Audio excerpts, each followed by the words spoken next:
ಪಾತ್ರೆ ತೊಳ್ಕೊಟ್ರೆ ನಿಂಗೆ 100 ರೂಪಾಯಿ ಕೊಡ್ತೀನಿ. ನನಗ್ ಪಾತ್ರೆ ತೊಳ್ಕೊಟ್ರೆ 100 ರೂಪಾಯಿ ಕೊಡ್ತೀಯಾ? ಪಾತ್ರೆ ತೊಳೆಯೋದ್ರ ಜೊತೆ ನೀನೇನಾದ್ರು ಕಸ ಗುಡಿಸಿ ನೆಲ ಬರ್ಸ್ಕೊಟ್ರೆ ಇನ್ನೂ 100 ರೂಪಾಯಿ ಕೊಡ್ತೀನಿ.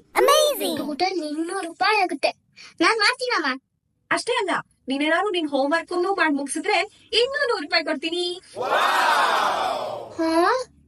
ಟೋಟಲ್ 300 ರೂಪಾಯಿ ಆಗುತ್ತೆ.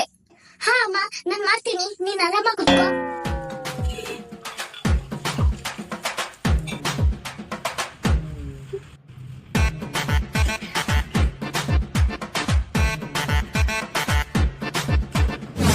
ಅಮ್ಮ, ನನ್ನ ಕೆಲಸ ಆಯ್ತು, ಕೊಡು ದುಡ್ಡು.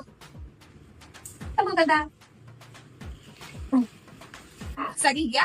ಹಾ ಅಮ್ಮ. ಪುಟೆ, ಅಮ್ಮ ಪುಟಾಣಿಗೆ ಅಂತ 300 ರೂಪಾಯಿ ಕೊಟ್ರಲ್ಲ, ಅಲ್ಲಿ ಕೊಟ್ಟಿಯಾ?